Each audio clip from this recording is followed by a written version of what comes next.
beyond Jannah and Jahannam, the Dajjal's hidden trap. Dear Muslim nation, I want to tell you that how the Dajjal is trapping people in the trap of their own making by bringing forward imaginary heaven and hell. For those who still have the smallest conscience, if they think a little, everything will become clear to them. Let's start. Separately, I do not know whether the leader of the wise, that is, what is called Imam Mahdi, will come. Only Allah knows best.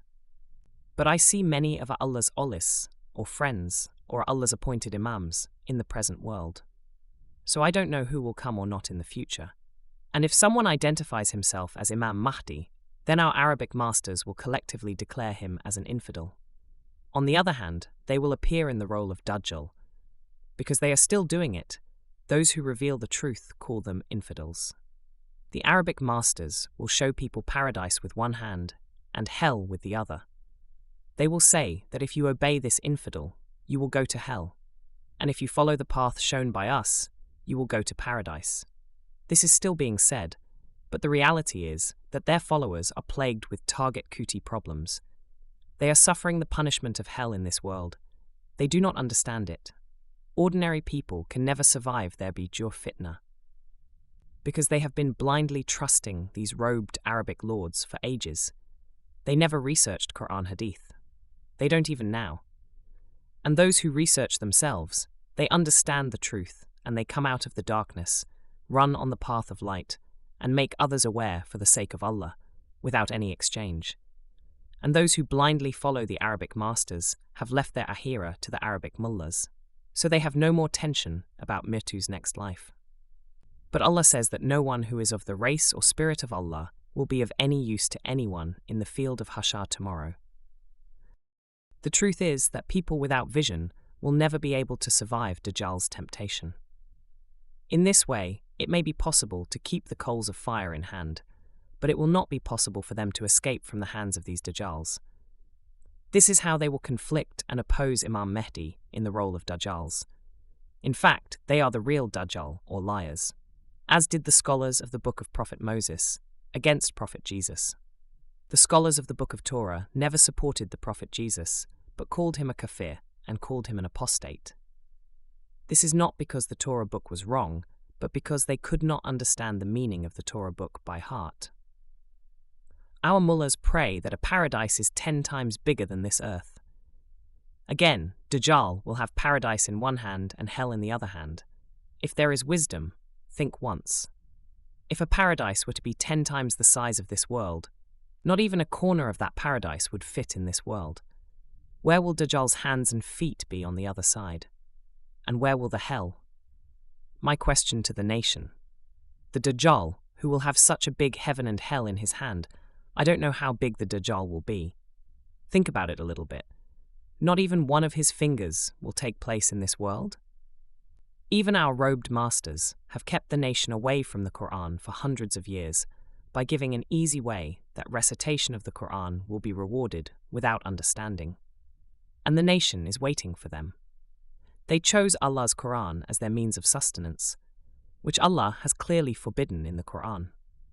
Do not follow those who ask you in exchange instead of listening to the word of Allah. Rather follow only those who do not want anything in return.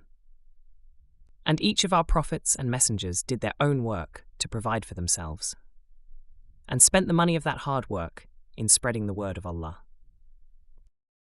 And the lords of our society have not done any work for their own sustenance, but have chosen the word of Allah as their profession of sustenance. Now is the time to tell the truth and condemn the ignorant. Those who have never researched the Quran and Hadith have not practiced knowledge, and if any of the veiled masters open their veil, they collectively call that person a disbeliever and enlighten their blind followers, so that their blind followers never open their inner eyes, as if they were blind all their lives, remains, and may follow them blindly. But Allah says that those who are blind in this world will also be blind in the field of tomorrow. Allah Ta'ala is talking about who is blind here: those who have no external vision, or those who have no vision.